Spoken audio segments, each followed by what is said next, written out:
can hope, okay? We can hope. And I think with Splyce being so close to a potential second seed and the implications, if Splyce takes second, it means they play the third seed in Group A, which is currently Fnatic or potentially Roccat. If Splyce end third, they end up playing against Misfits in the quarterfinal, and nobody wants to do that. We'll expand on how those numbers work out a little later. As far as picks and bans are concerned, Camille, Malzahar, and Olaf off the table. So the Olaf, very specific ban towards Joko. He's brought it a lot throughout the regular season. Clearly, Splyce just showing a lot of respect. They don't want to give him that freedom. Fascinating that the Gragas ban has actually come out, because we have seen that since the return of IEM, since we've been playing on 7-4, 7-5, we've been seeing a lot more Gragas jungle, and it's something that Trashy has actually had a lot of success on. Now, I am thinking about this Elise pick. I think it has actually a lot of value in this in the current metagame. We've seen it heavily prioritized over in the LCK, and I think that it is a jungler that Trashy actually has a lot of success on. And with Graves and Rengar also off the table, surely that increases the value of that Elise potential pick. For Vitality though, first pick, it's going to be the Lulu. Definitely raising in priority over the last couple of weeks. Teams now wanting to play her more, as she's had some buffs a few patches ago and other supports around her have taken nerfs. So there's that Elise you predicted. So the Lulu is just a very well-rounded safe support right now. She sets up for a lot of individual peel comps, like we saw from G2 last week, the whole Kalista Lulu composition. There's also been talk, Origin brought out the Lulu Kog'Maw composition. She's just such a great lane bully, and she also just scales very nicely into the mid game. Now, when you're looking at the rest of the composition for Vitality, I think that it would be safe to pick up something like, you could go for an Ezreal or a Caitlyn right now, look towards that hyper carry, but instead, they're actually just focusing on getting a few comfort picks. Yeah, safety and comfort there for Joko with his Lee Sin. One of his most played champions now. This will be the 4th time this split. Vladimir locked in for Nukeduck. What options does Senkax have in the mid lane to run into this? It looks like the answer will be Orianna at the moment. He could go for a Cassio as well. Cassio scales quite nicely and does well into a side lane. The risk you have with an Ori is the fact that Vitality are already starting to set up for a possible 1-3-1. It's not that unknown for Cabo to play more carries in the top lane. We've seen a shift back towards these carry top laners, which means that Splyce could be in a bit of a difficult situation if they're not able to prevent this Vladimir from getting strong enough to go into a side lane later on. All right, so potential side lane pressure. You know, you talked about the Fizz a few minutes ago, Vedius. It's actually banned away by Vitality. They don't want to give that to Wonder. I'd love to see Wonder on Gnar. I think he's a phenomenal Gnar player, and also has been one of the star carries for Splyce these last few weeks. Great, reliable performances on really anything. I think it would be very risky to blind pick a Gnar. If you're going to do it, you want to be picking it into the Renekton. But I think that, speaking of Renekton, he's taken off the board. I'm thinking now, like, champions like Nautilus rise very heavily in value, because you're looking at what possible answers are there for the Nautilus, with Gragas taken off the board, with Shen, Renekton, Fizz even being taken away. He's now, like, the strongest safety tanky top laner, and it would round things out nicely for Splyce, because then they've got a great engage, they have a solid front line, they have a good team fighting comp. Like, it would just round things out nicely for the overall comp, and then if they finish things off with, like, a Tahm Kench, they'd actually be in a very good position to force plays come the mid lane game. So we have a little bit of everything. Front line, engage, team fight power.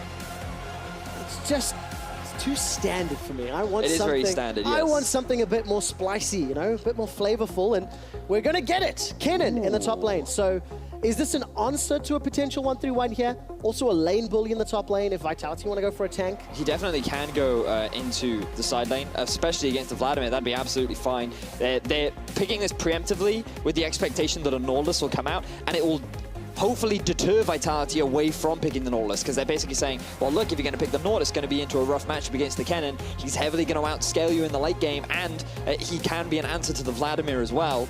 But Vitality are just saying, you know what, we don't care. We want the tank, we want the front line, we want a form of engage, which I do feel they desperately need when the only other form of engage they would have had is the Lee Sin. Yeah, very pick-oriented, of course. But that's going to make this laning phase very difficult for Cabochard, won't it? Against the Kennen, Wonder will get his hands in the top lane, and Mickey's going to round up the team composition with further pick power in the Thresh. I love this because what we've been seeing more from Mickey in recent weeks is his movement away from champions like the Zyra and the Karma and more into these pick champions. We've been seeing Camille from him, we've been seeing Braum, we've been seeing Tahm Kench, and we've been seeing Thresh. And Mickey, as a player, is very much about trying to make plays. He's about trying to set things up on the map. And on champions like Thresh, he has the ability to do it. Now, if you guys have listened to Crapo in the last few weeks, you would have heard him talk a lot about Ignite Thresh and the amount of power that it has during the laning phase. It's very risky to take that into a Lucian Lulu, which is why he's decided to be a little bit more reserved. He's going more towards this mid to late game with the exhaust. Let's find out how much it'll work out. I also like the reduction of burst damage for that Vladimir when he decides to jump into those team fights. Going to prove to be exceptionally valuable. Steelback getting his hands on the Lucian as well to round up that team comp as Arian and Yamato Cannon shake hands and head off stage. Team composition-wise, fairly straightforward, I feel, for the Vitality side. Tank on the front line, let Vlad run at you. I think the biggest difference is very much about Vitality have a pretty powerful bottom lane with the Lucian and the Lulu, and they should have pushing power with the Vlad in mid. And when we saw them play last week against Origin, this is something that they took advantage of very heavily to enable Joko and Hachani to roam into the enemy jungle, get deep vision, and try and force fights, get picks, which is where they get a lot of their early advantages. I'm so glad you bring that up because it's been Trashy who stepped up for Splyce in the last few weeks, and he may be under pressure from the men on your screen from Vitality. Hachani, Steelback, and Joko. Can they synergize in the bottom half of the map? It's Splyce versus Vitality in week 9 of the EU LCS. And as we've mentioned a few times already, if Splyce pick up a single game win, they guarantee mathematically their postseason playoff position.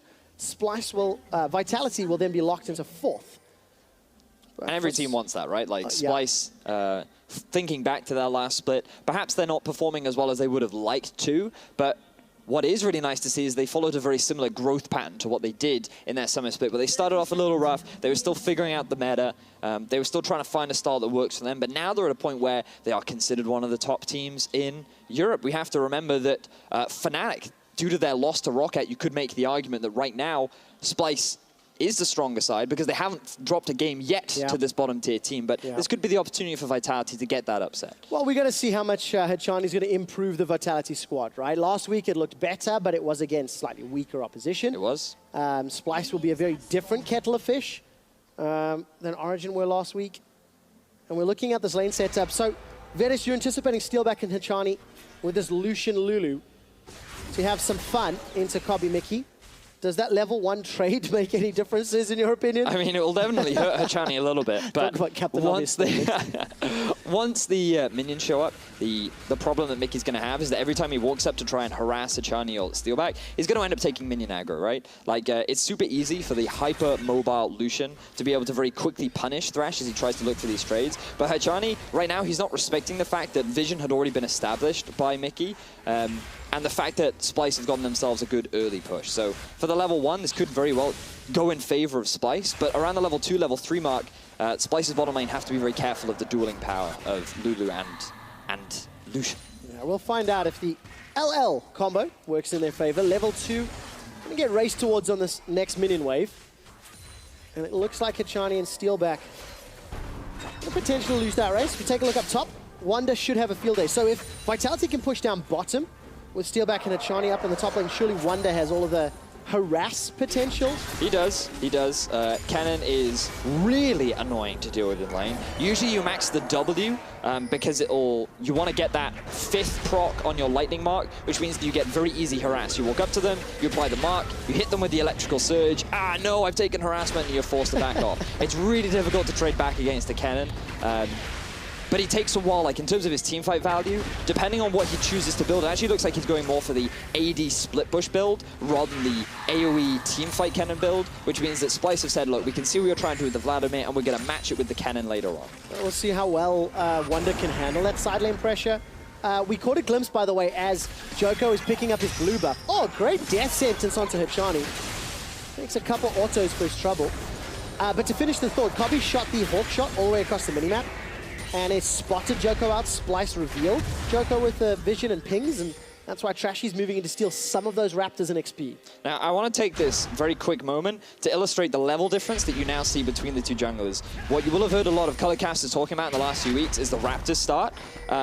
And the reason why you start Raptors is because they give you more experience. Now, what you've seen is that Trashy actually started on his Raptors, went red, went round to blue, took the scuttle, and he got level 4. Joko, he started on his red, went up to wolves, went up to blue, came back down, and he's only level 3, which is forcing Joko back and allowing Trashy a lot of pressure in the enemy jungle. Especially with a pushing wave down bottom as Kobe and Mickey got the advantage early. It allowed Mickey to roam. Full support with Trashy before Steelback and Hachani could respond. So good opening play here by Splyce. Already 500 gold up because of some big camps being stolen away and some CS advantages for Wonder in the top lane. It's just good pressure overall from Splyce, right? They know how to play aggressively in this lane. They know how to take advantage of very minor mistakes.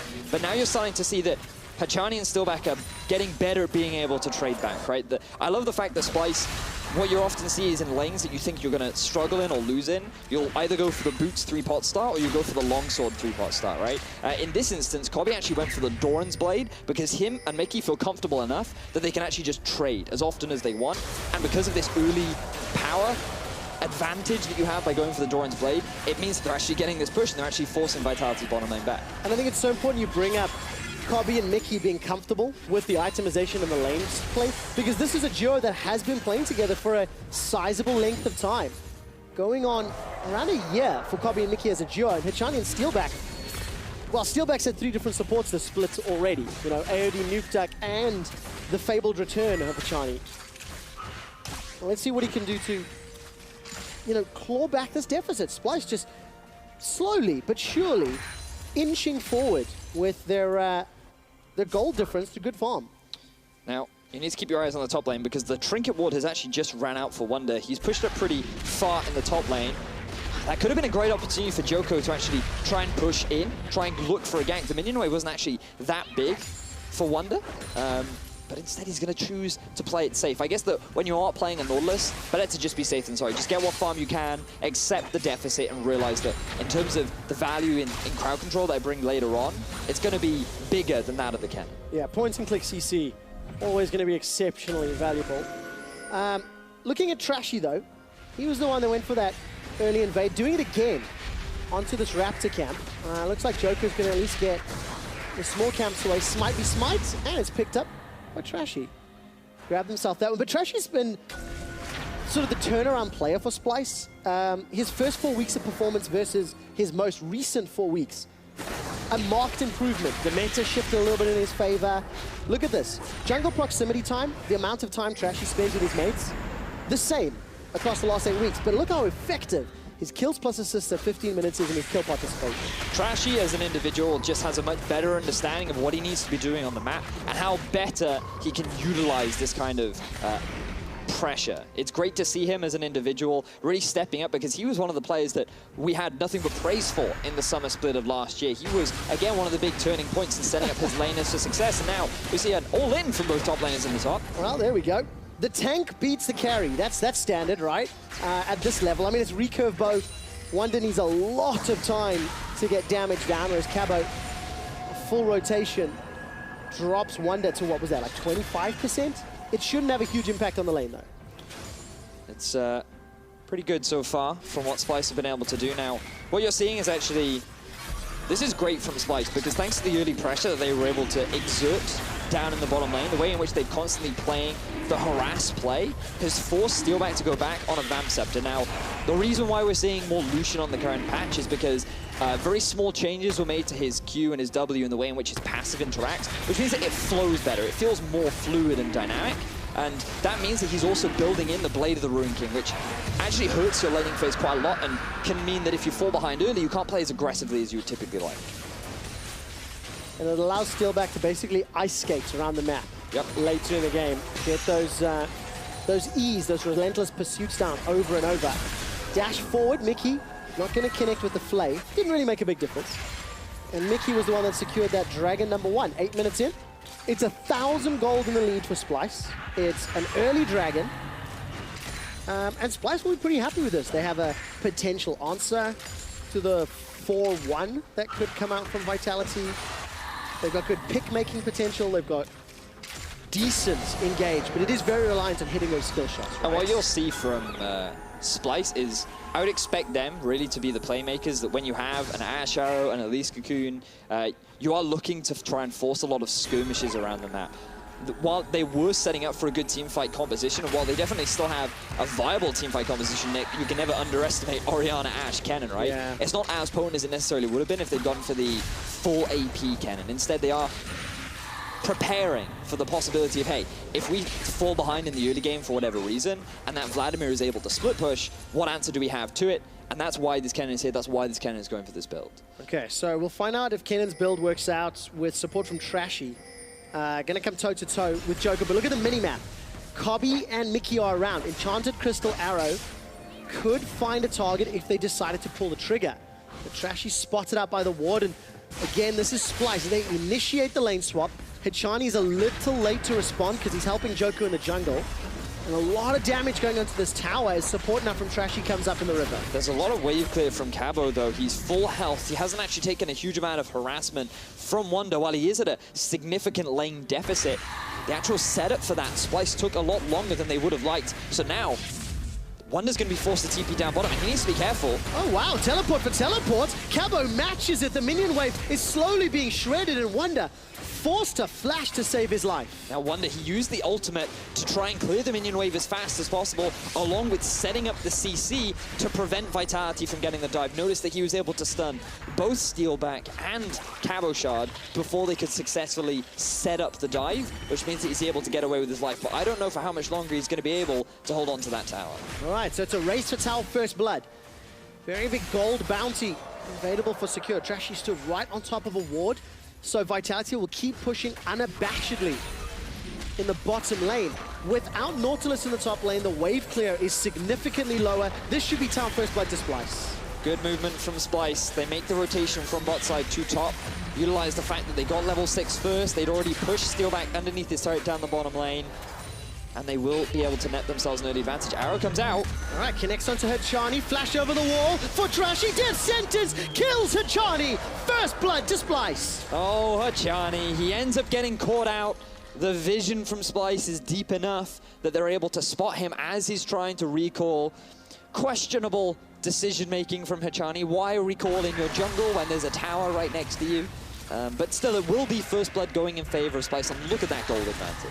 The 11th time that Hichani has died in an isolated manner, with none of his teammates around.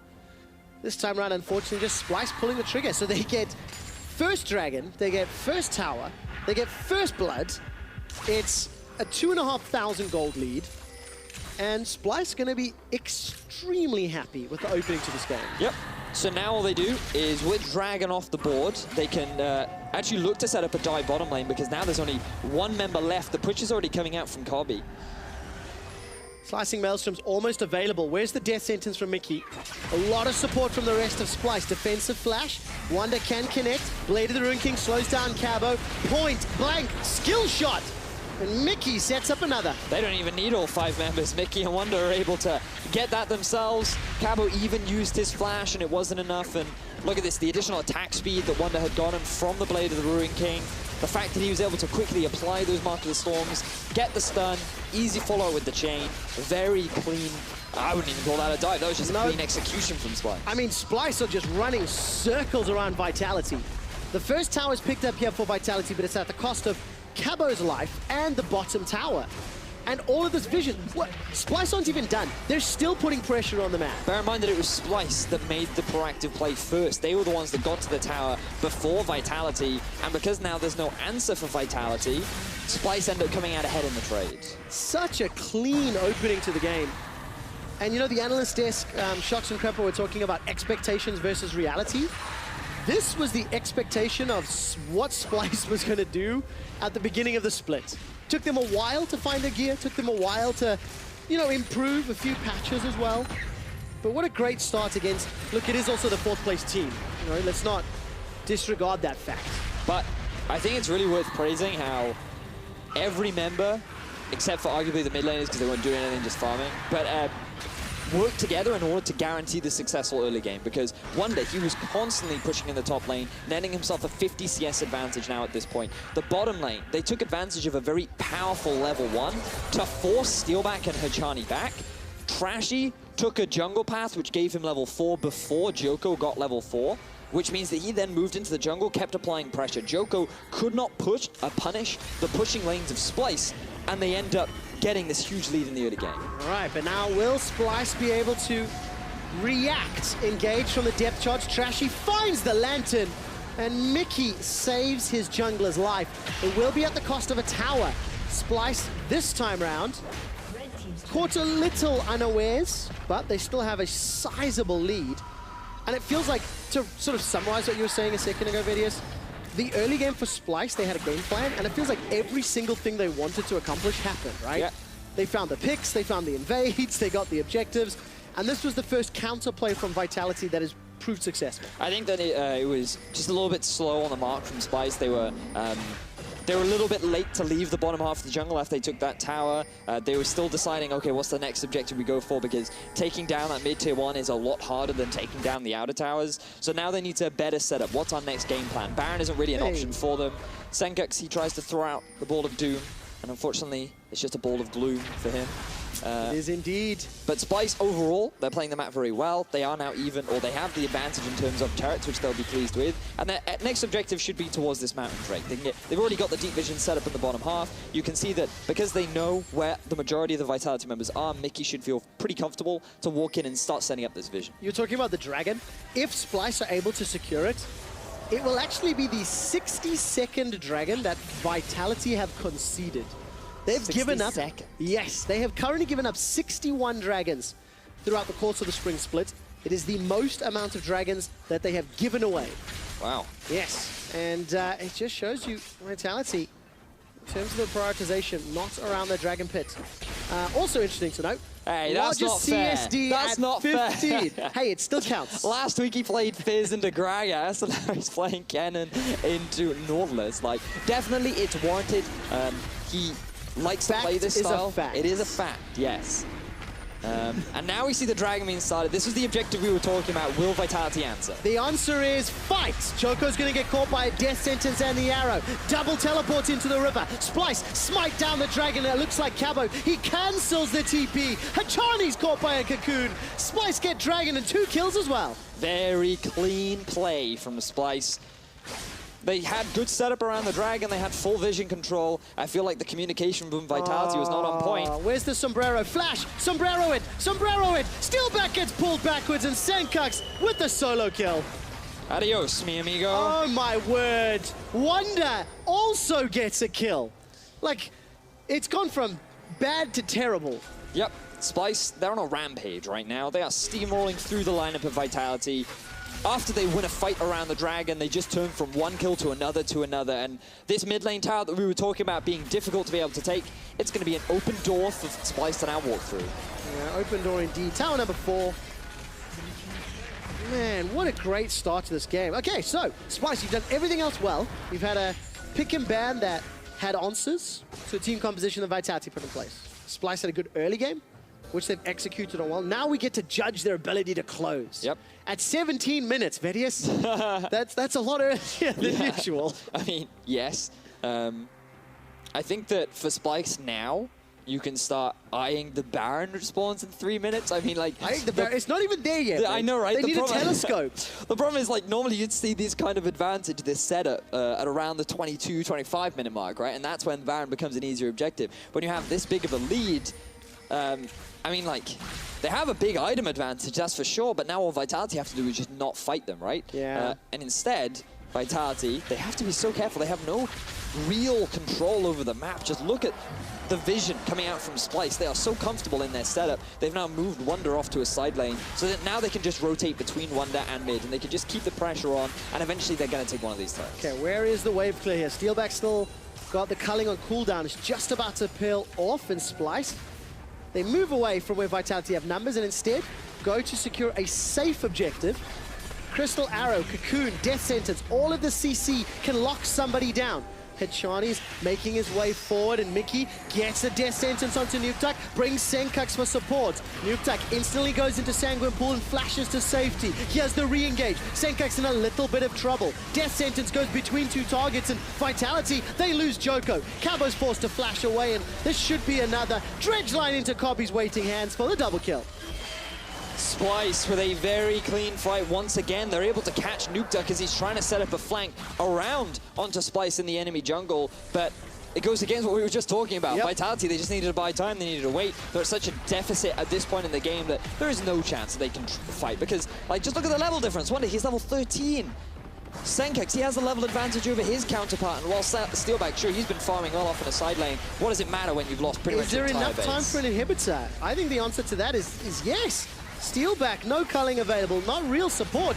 19-minute inhibitor. Paging the stats team. Is that the earliest inhibitor of the split? I just asked them that, quick shot. Yeah, but I asked on air, so my question's more valuable. We're going to make the stats team work today, Vedius. After this replay of course, Nukeduck getting caught. But you can see that the full vision in this jungle just enables Splyce to be able to land these kind of picks. Where's the support from Vitality, right? Oh, we don't have time for that because Mickey, he's forced to flash. We talked about being out of position, and then Mickey, he goes and bees out of position. Don't bees out of position. You get stung. That's what happens. But Hechani, Mickey this time around survives with his life. All right, what's this? 10,000 gold lead. Inhibitor, 8 kills, 7 towers, 2 dragons, and nearly a flame horizon for Wonder, all before 20 minutes.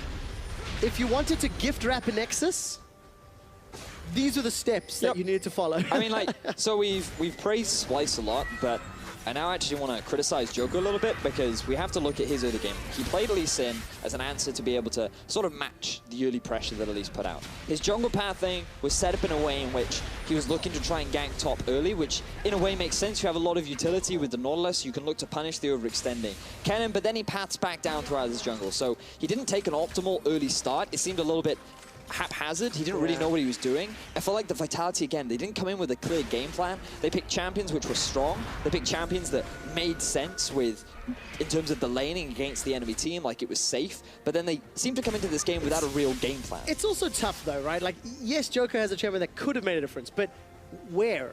You know, he got invaded on early. The picks from Cobby onto Hechani in the jungle opened up a tower. You know, like, a lot of where Vitality started to fall over was from some of their laners being punished by a really clever Splyce. I mean, it depends on which, it depends on which perspective you want to take, right? Yeah. Because the reason in which why Joko ended up getting invaded was because he chose not to start on his Raptors rather than starting on his blue, right? Like, and the Hawk shot from Cobby, giving that information, allowing them to do it. Vedius, Baron has been started by Splyce. as we predicted. There we go. Very early on, there's no vision. Thank you, observers. Look at no wards from Vitality. The minimap is just littered with Splyce vision. The safest Baron we've seen in a long time. It's actually impressive how one-sided this game is towards Splyce. Let's look at the gold differences for Splyce over the last 8 weeks. We're going to split it into Splyce's first 4 weeks of performance versus their next 4 weeks of performance. And it is day and night. The red line is Splyce's gold difference on average from weeks 1 to 4. And the gold line is the last 4 weeks. And this game is definitely going to help that climb even further. It's just evidence to show how much Splyce has grown in the second half of the split. They seem to really better understand how to get an early gold advantage and then how to utilize it and close out games. So Splyce right now, 22 minutes, they have the ban, they're knocking on the doors of Vitality's base. Oh, they're knocking on multiple doors. The front door's gone down as Wonder's knocked out the bottom lane. Splyce are working on the back door. As that tower's under pressure, no one from Vitality is stopping Wonder. They can't deal with him. Witsend, Blade of the Ruined King, an army of minions at his side, and Inhibitor's down at 22 minutes, and he can even look to come in to pressure the Nexus or come in behind Vitality. Splyce at this point, they don't even need to fight. Oh, good kick from Joko. It is, but there's no support. Finally, Nukeduck arrives, but the fight may already be over. Nukeduck goes down, Wild Growth, a literal waste. Hechani's going to be the next target. Death Sentence won't catch him out. And Splyce, they're looking at the Nexus towers. Somehow, Wonder's done it under the base. Wonder, he's looking to try and end the game himself, but can steal back, claw back at least one kill for Vitality. Vitality. Hachani will not. Hitani is Oh, down. Wonder! Gets the stun. Relentless pursuit, but the range is too short. Steelback gets his first kill of the game before the fangs are sunk in. Splyce win the fastest game of spring and secure their spot in the quarterfinals. Oh, Wonder. You had to just give away that kill, didn't you? Look, I got very excited at the end. That was a very hype win moment for what was a 23-minute obliteration. I was expecting more from Vitality. I thought that they would at least put up like nothing but praise for Splyce. They played that map very well. But I thought that maybe Vitality would at least try something. But I suppose with the composition, it's difficult to force fights, especially against Splyce, who had netted such a significant lead so early on in the game. It is indeed. You know, Splyce just got so fed so early. It was just a sweet victory. Very well played. You can see ecstatic smiles on their faces. And Vedius, I must let you know, the stats team has got back to me. Yep. The earliest inhibitor of the spring split was 18 minutes and 21 seconds, which is what Unicorns of Love were able to secure. This one at 19:06 doesn't quite cut it. So Splyce is slacking is what we're saying. What they did do, however, despite not getting the earliest inhibitor, they won the game in the shortest time of spring so far. Wow, congratulations, Splyce. It's so odd. I mean, it was just such a good game from Splyce. And you can't really criticize Vitality a huge amount because it was proactive plays. Look, you can, but... I mean, it's a combination of the two, right? Like, very small mistakes on the side of... Vitality. Like, let's think about, like, the level 1 play early on in the bottom lane, right? Hachani just walking up, losing half his health. No, you then course. lose the ability to push early on, right? Fair. One of the greatest powers of Lulu and Lucian is you just put the shield on the Lucian. He can then go aggressive. He can start to trade in. You have a range advantage over the Thresh, and you can look to try and take advantage of that, right? Which they conceded very early on because they were playing the lane super safe. They took a lot of harass. Joker with his early jungle pathing. Like, there are very small things that Splyce did a great job of punishing. Very, very many things they did a great job of making even bigger. I mean, I don't think I've seen a snowball that clean or that well executed in a long time. And game one stomp, Splyce, they did secure that spot in the LCS Spring quarterfinals. Let's head over to the analyst desk to find out exactly how they did it. Thank you very much. Quick shots. I also think that's very important. The fact that Splyce closed it out and had a super clean game, fastest win in the spring split, because they wanted to make a statement, or you'd want a team like Splyce to make a statement running into the playoffs. Yeah, and I like what they did in the draft as well, because it suits their style very much so. I love Wunder on this cannon on the side lane. It also went against every historically strong point we made for Vitality, right? Like, what do we want to see Cabochard on? Carries, fighting, you know, who fits that style as well? Wunder. Cabochard gets put on Nautilus duty, he gets counterpicked with the cannon. That's an impossible matchup to play. The only thing you can do is get some CS. And then pray that your team wins the map, and it clearly wasn't happening with this draft. Bot lane was pushing in because Mickey X was playing fantastically. There was some really nice flays in lane, really punishing the lack of synergy between Hachani and Steelback. And I think Splyce was always in control. Yeah, always in control. At 8 minutes and 30, they were 1,200 gold ahead. Wunder, as you said, was doing really well in that lane. Bottom lane was winning. Trashy also had a good influence on the map. That's at that point where they were so even, and then eventually they understood how to take the game. And that's actually a beautiful set of map rotations. And Shocks, to really explain that, I'm going to need a bigger television, so you can stay here. But I really want to show the world how great that play was from Splyce, because this was just not rotations 101. This was every single action they did had a purpose, and it really worked out, especially if you consider how the replay started. We started off with a freeze from Hachani, so this is a nice play, right? Like Vitality, they see an opening, they're already behind in lane. Hachani's like, you know what? I'm going to catch these 5 creeps. Park the bus right here. Steelback, you get the easiest job as an AD carry in your life. You just have to farm these creeps in the turret. Now, Splyce, they know this is happening. So what they do is they send their bottom lane to the top lane and say, you know what? We're going to surprise Cabochard.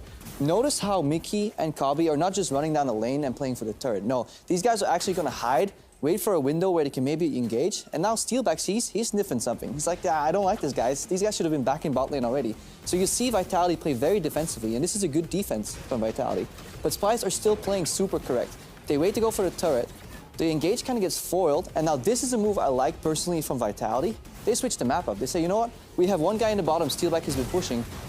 We can send Cabo go in for a dive, but a very well-timed cannon flash and get an ultimate makes it so that Wunder can stall the defense on the turret long enough. You know what happens on the other side of the map? Splyce eventually pushed through, and this should be kind of a net neutral exchange in a play that was started by Splyce, but a good defense by Vitality. But the problem is, right after the power of Splyce determination, picks too, because they get a nice arrow that's going to come out here, and they get a single pick, and now it's no longer a case of an even trade with first turret going to Splyce. No, it is an additional kill, and the tempo, and the flash coup into hook, you know, all this synergy is much better for Splyce, and you can see Vitality, they were already behind, and they start crumbling apart. Obviously, if you play strong on one side of the map, what you do when you base is you switch it back up, and that's what we see right here. Kobe down to the bottom lane, but look at Mickey. He peels off, and he's like, you know what? I don't need to defend Kobe. I can just join with my jungler, pull him over, or my top laner in this case, and they surprise Cabochard. And this is the kind of the experience. Wunder didn't go back to top lane. In solo queue, your top laner would always go back to the top side, but he knows if he goes top, he will just get dove, just like Cabochard got dove in the bottom lane. And this means there's nobody to defend. And yes, there's two people top lane, and Hachani and Lucian and Steelback rather are working on this top turret, but Splyce, again, much faster on the play. They get an extra kill again. They get a turret down here, and when they're already at the second tower, that's only when Joko start joining here with Steelback. And what's Joko doing? They're basing to defend the bottom lane. Again, Splyce one step ahead, one extra kill, then another kill, then an extra turret. They're really breaking down this game and just dismantling Vitality step by step. And that's pretty much it. Eventually, Senkix walks top, picks up the farm, and it just shows you if you're a great team and you're planning things together, it is really easy for you to kind of get ahead of your opponent as long as you have a plan. And Splyce, they had that plan. They broke down Vitality. That's enough from our side. Shox is getting lonely, so I need to get back to the desk. See you guys after break.